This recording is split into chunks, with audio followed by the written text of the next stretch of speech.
He gets jealous. It's a whole thing. My girlfriend told my coworkers after disappearing for 45 minutes to flirt with her ex. At my promotion dinner, I said nothing. I paid the bill, left a 5-word note under her wine glass, and walked out. Within 72 hours, the Wi-Fi was off. The landlord wanted her new payment info, and by her 4th voicemail, she wasn't laughing anymore. I'm David. I'm 31. I was just promoted to director of operations at a mid-sized logistics company. That's what Tuesday was about. 3 years of staying in late, picking up the work that fell through the cracks, and not making noise about it. The kind of trajectory where you can't see it going anywhere until suddenly it is. Sarah and I had been together for 2 years. We moved in together 8 months in. The timing made sense at the time. She'd been between stable gigs. I had the lease. We were already spending most nights at my place. I told myself it was practical. I told myself it would balance out. I'd been covering around 70% of the monthly costs. Rent, utilities, internet, all in my name. I'd paid the security deposit out of my savings. $2,400, transferred with a note in the bank app that just said apartment deposit. Sarah did freelance graphic design. She handled groceries most months, sometimes a utility here or there. She made enough for the smaller things. The structural weight had always sat on my side of the ledger. I hadn't thought of it as a problem. Or I'd told myself I hadn't. She had a particular warmth, the kind that makes a place feel lived in rather than just occupied. She remembered things. Which coffee you wanted, what you'd said offhand 3 weeks ago. I thought we were building something real. I wanted to be building something real. About 6 months in, we'd had one of those easy Saturdays, a hiking trail, a diner after. The kind of day that feels like evidence that things are working. She looked at me over her coffee mug and said, "You know what I love about you? You're the most stable person I've ever dated." I said thank you. I filed it away as warmth. I was starting to rethink the filing system. I'd booked Lucia's 3 weeks before the dinner. Corner table, invited Jess and Tom, the 2 people who'd actually been in the room when the news came through, people I genuinely wanted to celebrate with. Sarah knew they were coming. She'd seemed fine about it. We arrived at 7:55. Seated by 8. First round of drinks by 8:10. For 20 minutes, everything was exactly what I'd hoped. Easy conversation, a menu I'd been looking forward to, Sarah laughing at something Tom said. I looked down at the breadbasket and felt, for the first time in a while, something close to settled. Then the front door opened at 8:22. Marcus. Sarah's ex. Tall, the specific kind of ease that looks effortless because it stopped being effortful a long time ago. He came in with 2 people I didn't recognize, and Sarah found him across the room in about 3 seconds. That particular speed of 2 people who've been in each other's orbit long enough that spotting each other is just reflex. She was out of her chair before I'd fully processed what I was seeing. "I'll just go say hi, he's harmless. Don't worry," she said. And then, quieter, the way you say something when you're not looking for a response, "Don't start anything tonight." I didn't say anything. I watched her walk toward the hostess area. I watched Marcus smile when she reached him. I watched them drift slightly away from the group he'd arrived with, close enough to be private, far enough to look incidental. I turned back to the table. Jess had seen it. She picked up her water glass and looked at the menu. Tom was studying the bread basket like it had answers. I picked up my fork. By 8:45, Sarah's chair was still empty. I had run out of things to say to Jess and Tom that didn't require effort. I sat through the next 45 minutes of table conversation and did everything that looked like being present. I asked Jess about the new project pipeline.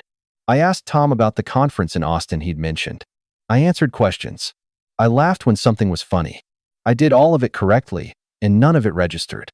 My head was somewhere else entirely. I was thinking about the last year. About the 3 times Marcus had called Sarah's phone during dinner. Each time, she'd stepped away.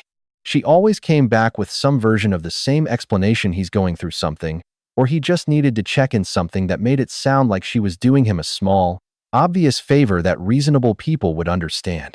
I hadn't said anything. I'd let it go, 3 separate times. I was thinking about how Sarah introduced me to her older friends. It was always "This is David," my name used as punctuation, not a role. I'd noticed it once and told myself I was being sensitive. I was thinking about the apartment, my lease, my name on the internet bill, the auto debit for utilities coming out of my account every single month without me thinking about it. The morning she'd come up short on groceries and I'd covered it without a word, and she'd said, "You're so good to me," and I'd let that be enough. Sarah came back at 9:08. No apology. She sat down, picked up her wine glass, and said, "Marcus is having a rough time.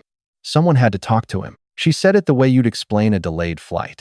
Inconvenient, but obviously necessary, not something a reasonable person would contest. I said, "It's fine.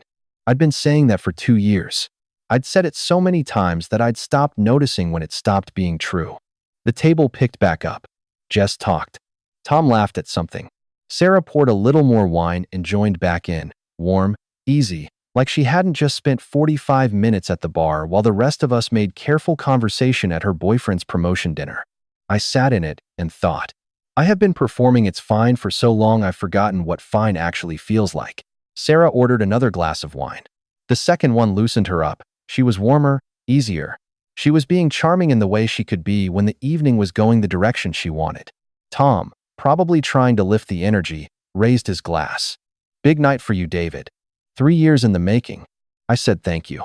"I meant it." Sarah smiled. "He works so hard. It's very him." Then she looked at me. "You okay? You've been quiet." I told her I was fine. Jess had been watching the evening with the patience of someone who has decided they're not going to say the thing they're thinking. She asked, carefully, "Were you all friends with that guy?" Sarah's expression adjusted fast, controlled, the kind of shift that happens in under a second. "He's an old friend," she said. Then she turned to me.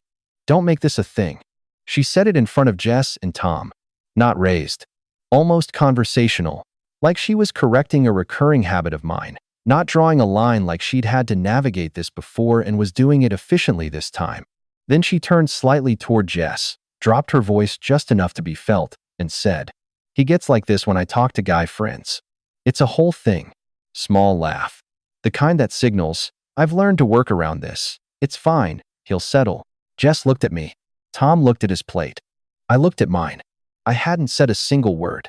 Not when she walked away at 8:22. Not during the 45 minutes she was at the bar. Not when she came back and offered an explanation I hadn't asked for. Not once. And she had still gotten in front of 2 of my coworkers and built the frame.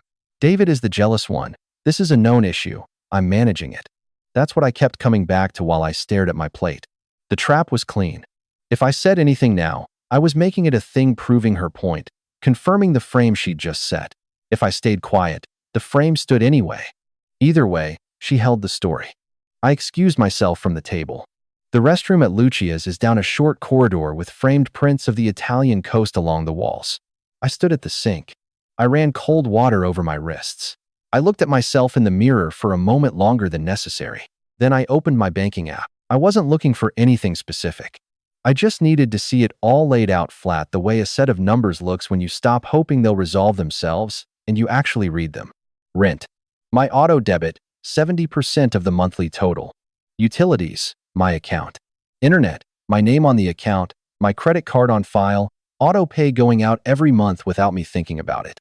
I scrolled back and found the deposit transfer $2,400 from my savings, labeled in the note field as apartment deposit. I kept scrolling. 6 months of transactions, 12, 20. The math wasn't complicated. I just hadn't done it all at once before. For 20 months, the financial structure of our shared life had 2 names on the surface and 1 name on every document that actually mattered. The lease, mine. The internet, mine. The deposit, my savings. I had told myself this was a partnership in a transitional phase.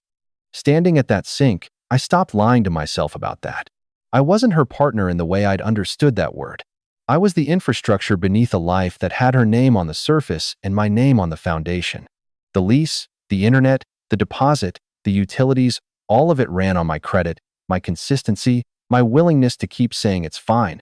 She hadn't built that deliberately, but she'd been living inside it for 20 months without seeming to notice it needed balancing. I thought about what she'd said 6 months in, over coffee after the hiking trail. "You're the most stable person I've ever dated." I'd heard warmth in it. I should have heard function. I put the phone in my pocket. I stood at that sink for another minute. I wasn't angry, not exactly. It was more like the feeling of having been in a room so long that you stopped registering its dimensions, and then someone turned on a different light. I walked back out. On the way, I passed the hostess stand. The woman who had seated us at the start of the evening gave me a small smile. I nodded and kept walking. I got back to the table. Sarah was talking about the Barolo she'd ordered, something about the vintage, something about the restaurant's wine program. Jess was nodding. Tom had moved his jacket to the back of his chair, the quiet signal of someone who has decided the evening is winding down. I sat down. I looked at the folded piece of paper in my jacket pocket. The front side had my speech, the few sentences I'd written to thank Jess and Tom. I'd never given it. I didn't need the front side anymore. The back was blank. I waited until there was a natural gap in the conversation. Then I raised my hand for the waiter. I asked for the check. The full check. I didn't ask Sarah if she wanted dessert. I didn't look at her when I said it. The check came. I put my card down.